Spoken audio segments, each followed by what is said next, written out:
Hello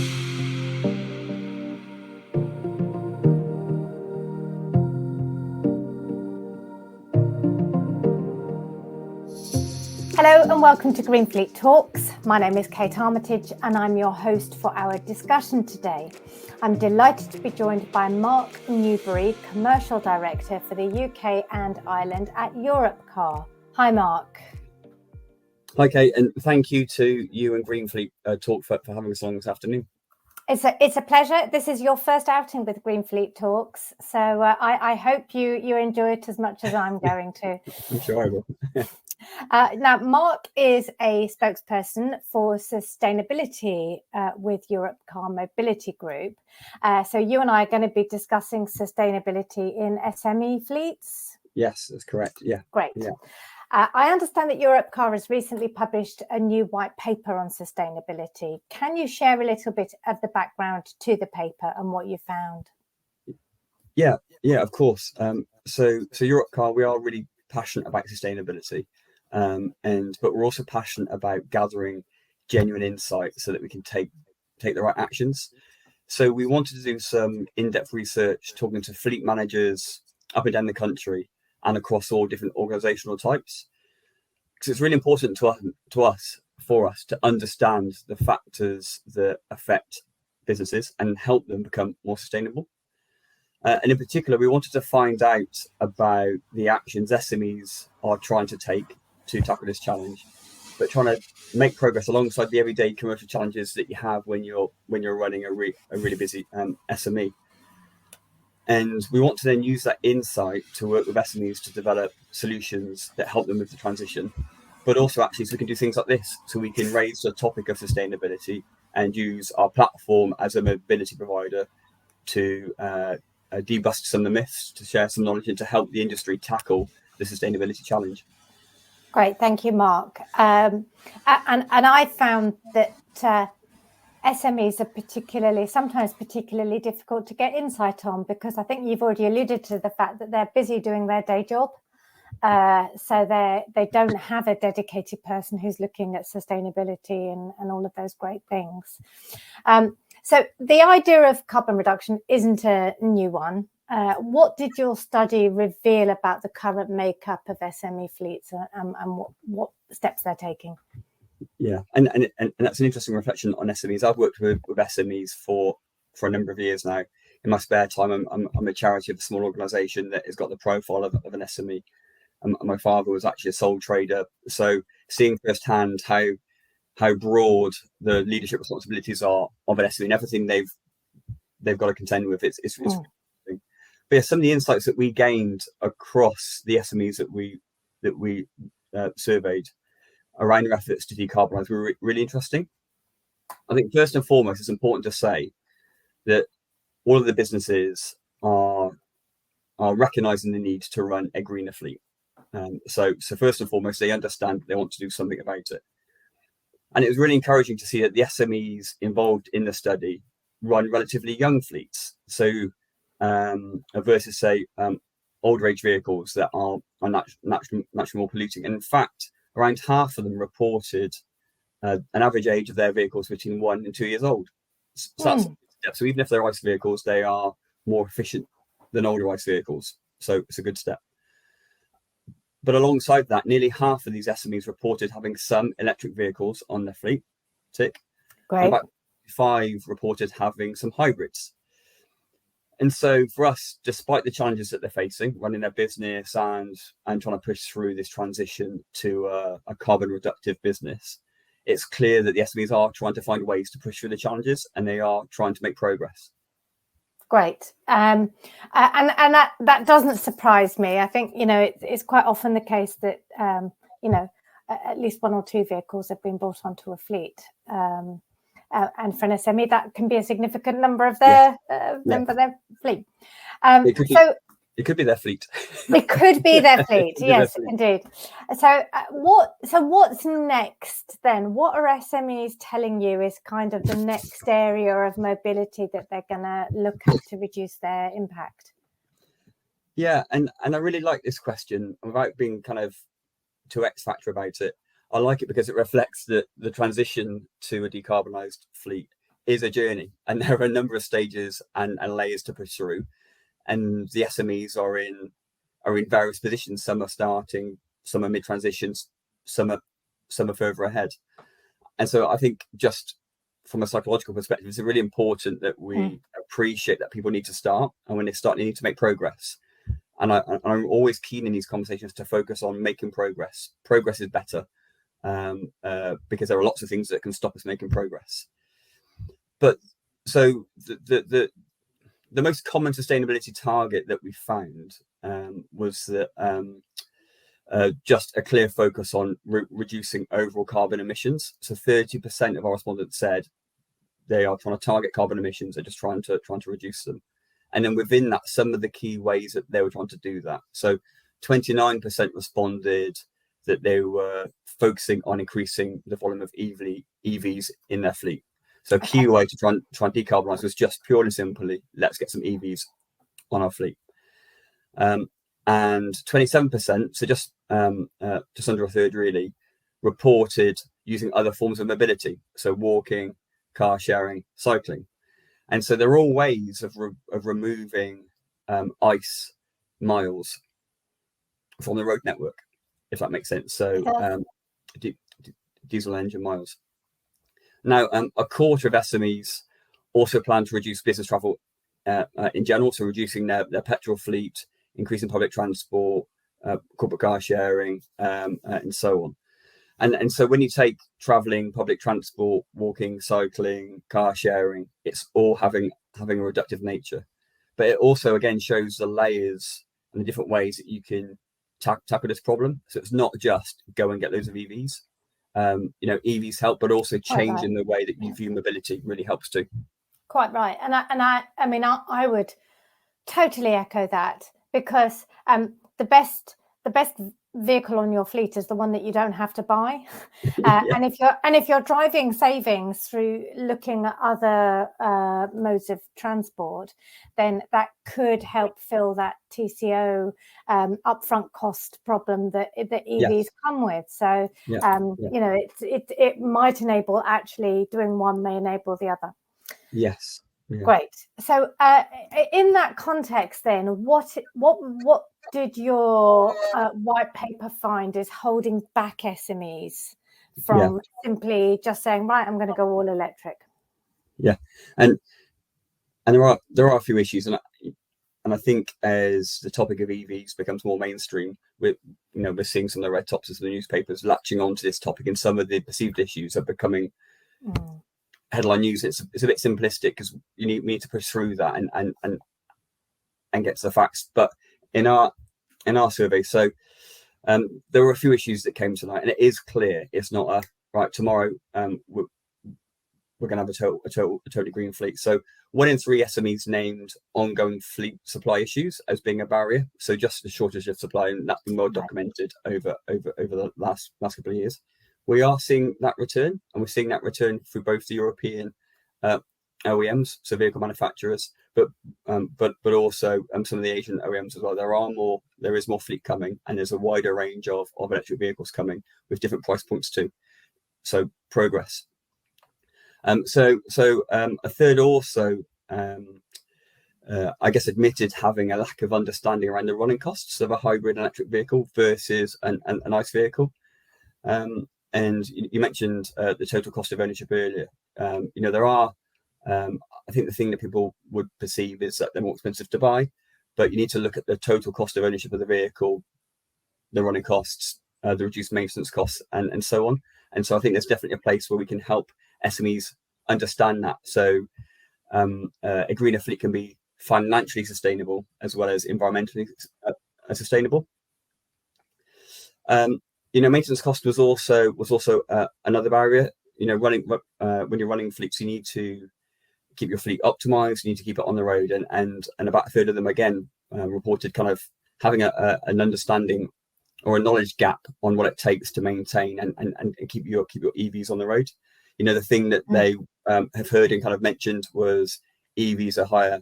What's that do to tires and brakes? So there's definitely some information that can be shared, because again, the reality perhaps isn't quite what they might have heard in the mainstream media. about 27% reported restricted finance to purchase these vehicles was another barrier. So you've got supply, you've got the total cost of ownership, and then you've got the finance to acquire. Three quite big barriers that these SMEs are flagging. I think it's an industry we need to help them overcome. That's really interesting, Mark. I'm going to come back to you on the TCO thing, because it's a very, very well-trodden path in terms of if you're looking at electric or plug-in hybrid vehicles, because they are more expensive up front. But I agree with you. It's actually, there are calculators available online, but if you can actually sit down and give someone and really talk them through those numbers and give them the tools to do it, that is a great first step. The maintenance, the SMR, I'm hearing all kinds of things on. So that's really interesting as well, because and I think we do need more knowledge, and we need more points of reference on this, because it's long been said that the maintenance on a pure electric vehicle, let's not talk about plug-in hybrids, because in some respects they're the worst of both worlds. But on a pure electric vehicle, the maintenance costs are lower because there are less moving parts. That's always been kind of the basic concept. But I am hearing that repair times can be longer because getting the parts can be more expensive, and that things like tyres can be more expensive. So I think it's really helpful for SMEs to have access to real knowledge and real expertise on that area. They can't be expert, because it's still an emerging market. Of course. And they're also having to be experts on everything else in their business, from leading people to setting strategy to doing the day job. So if organizations like ourselves can help provide access to information on these topics, I think that's really key. We need to make it easy for them to make the transition, and we need to make the transition feel safe and feel like an informed decision. Is there and we'll come back to the survey in a minute, but is there you talked about vehicle availability, and that is improving, but it has been the case for quite some time now that the larger fleets are getting priority, and that the supply chain is favouring those large orders, which is not uncommon. Do you think that's also the case with advice? Is it an expertise? Is it being directed to these bigger fleets because they're more lucrative? That's an interesting question, and one that I've not reflected on. I guess when you look at basic economics, generally when folk have new things, they do it for mass market because it returns faster returns for them. So that's just a general business trend. But I think here a number of the organisations focus on sustainability and the move to EVs are so passionate about helping the planet that they're trying to make information as freely available as possible.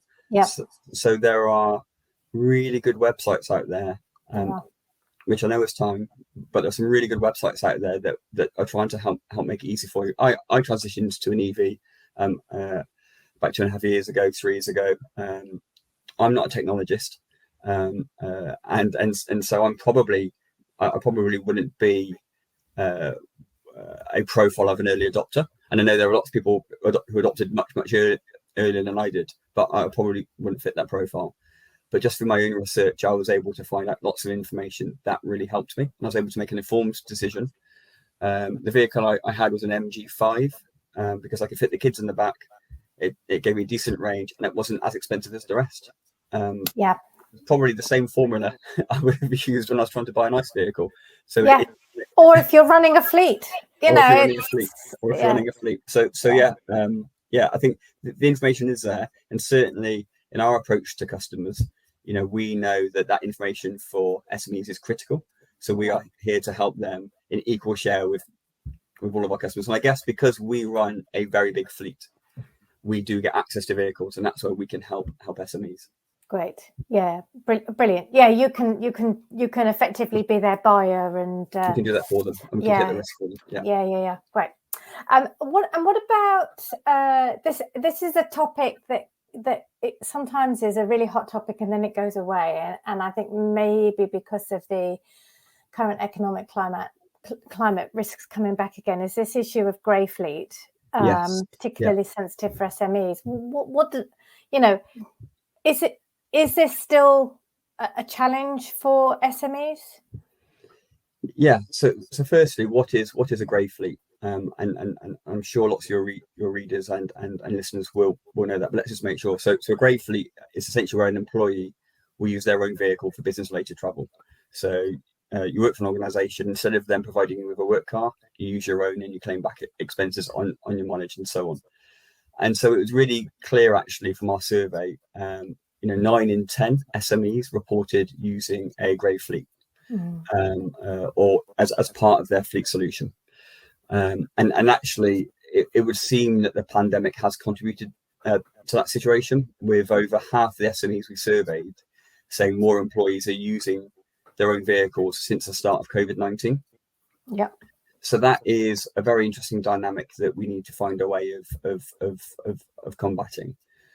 And so I think as a result of that, kind of that switch to a greener fleet is not quite as simple. We've already discussed it's not an overnight thing, and I think this is another layer of challenge that these fleets need to work through, because quite simply they're not in direct control of their fleet. But there is a rainbow at the end of that cloud. So despite that, kind of 9 in 10 of the SMEs who are relying on grey fleet as part of their solution are looking at ways to reduce or stop their reliance on them. Okay. So they've recognised it as an issue and they're trying to take some action. So over half of them are offering incentives to employees to try and drive full electric or hybrid vehicles. Just under half are imposing limits on the vehicle emissions. So if you're picking a vehicle, we want the emissions to be below a certain level. Right. And 43% of respondents are trying to limit the age of vehicles used for business travel. So i.e., let's try and encourage our folk to get EVs. Let's try and reduce the emissions that the vehicles emit, and let's try and make them newer vehicles. So three quite pragmatic steps. It's an issue that they recognise. I think it's been amplified slightly by COVID-19, but they're onto it and they're trying to find ways to improve the picture. Right, and this idea of encouraging employees to buy more environmentally friendly cars, or indeed to replace their 15-year-old diesel car with at the very least something that's say Euro 5 standard is really positive.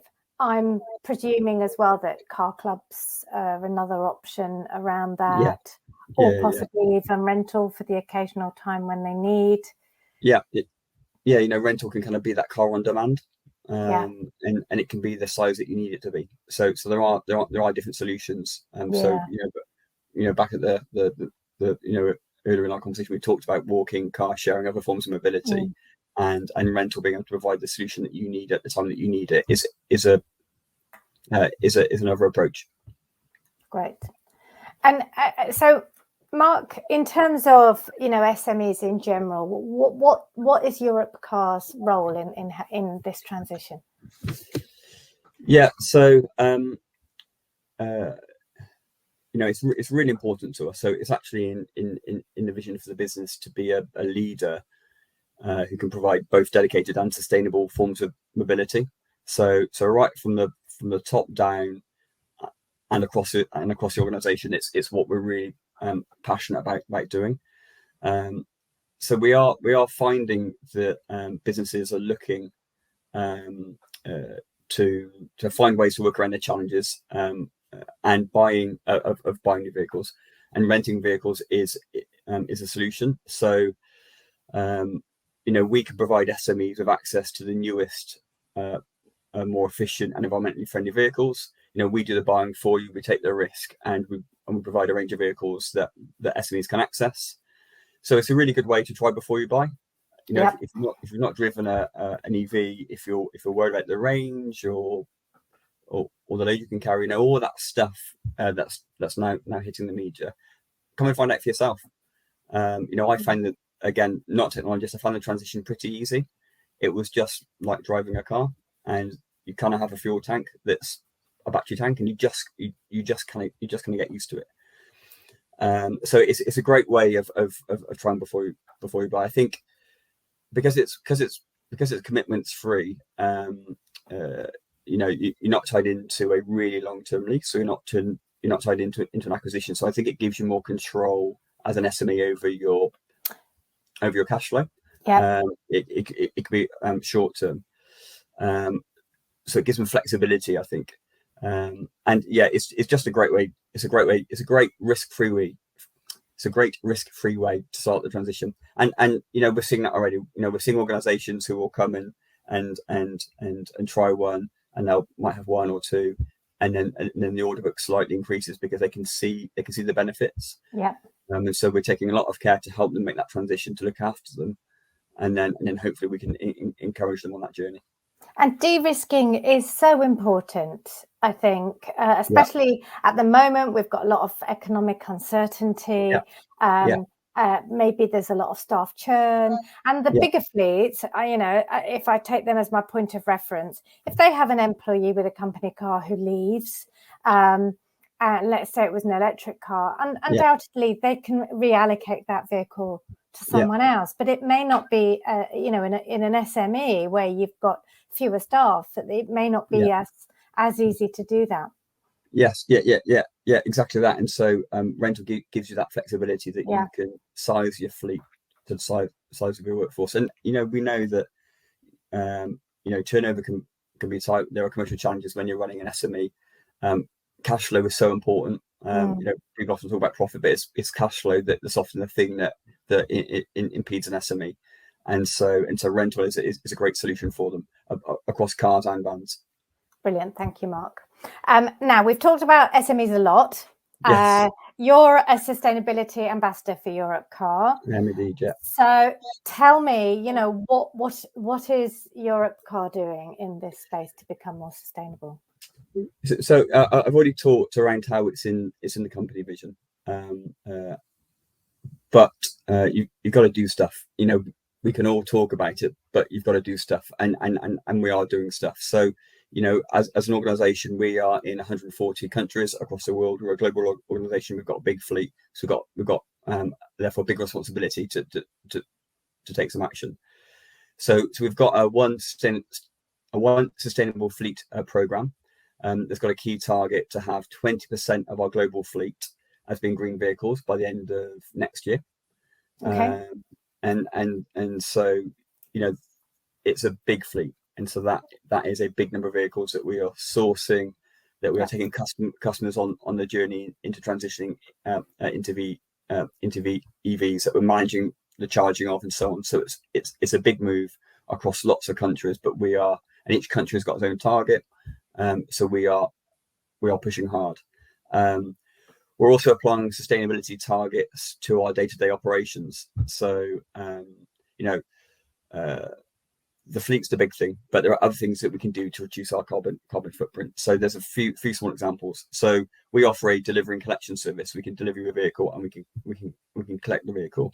And quite a high proportion of our delivery and collections are with a certain geographical area from our service stations. And so we're starting to do those on bicycles. So we've got a team of folk who will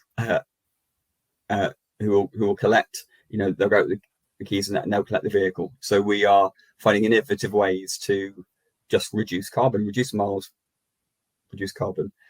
What a great job! A great job! Yeah, you get it. And when you speak to them, even on a rainy day, they love it, because they've got a sense of freedom. They're getting some exercise. They really enjoy it.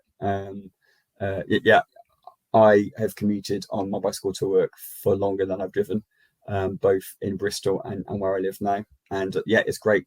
It's a really good form of getting around. So we also have a number of partners in green parts initiatives where we can use really high quality but recycled parts for repairs.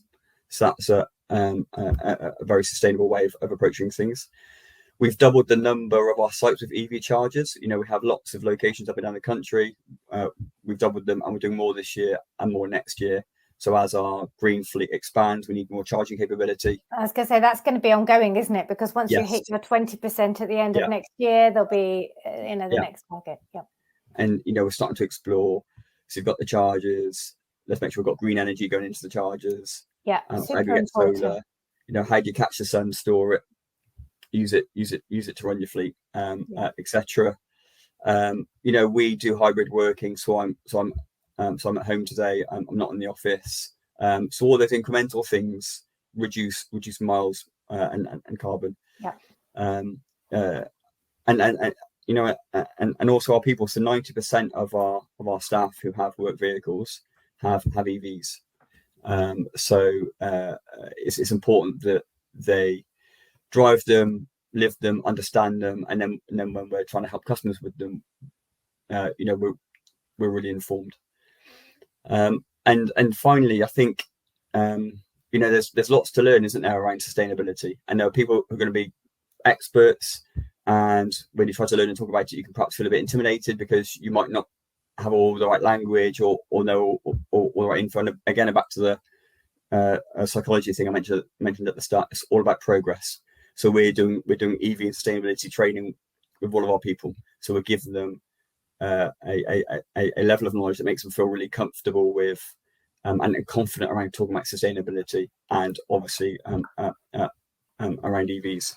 So yeah, we're doing lots of things, and the thing I'm really pleased is we've got committed science-based targets across the group. They've been independently ratified. We've just received, so Moody's, the financial credit rating, also do an ESG rating. So we've just been accredited as a group as being AAA, which is the highest you can get. So we're doing this stuff, but we're getting it independently verified, which gives you a challenge because you need to make sure you are taking the right steps and you're doing it properly. So far we're making good progress, and we're committed to doing more. That's great, Mark. So far, tune in in December 2024 to find out. I look forward to speaking to you then, and we can hear about your next wave of targets. So, Mark, for our viewers today, if they want to have a more detailed look at your sustainability white paper, where do they go? Yes, all the SME research we've done is drafted into a white paper. So just search for the Europcar website, you'll find it there. But it's also on LinkedIn. We post all of our white papers and our materials on LinkedIn. Go onto LinkedIn, find Europcar, or find me and you'll find Europcar, and you'll find the paper there. Okay, so you heard it here. Find Mark Newberry on LinkedIn and you will find the white paper. And I'm gonna check that when we come off this call. Well, Mark, thank you very much for your insight today. It's been an absolute pleasure talking to you. Thank you. And of course, thank you to Europcar for sharing the recent findings of this white paper. And thank you for watching. Please to tune in to GF365 again soon.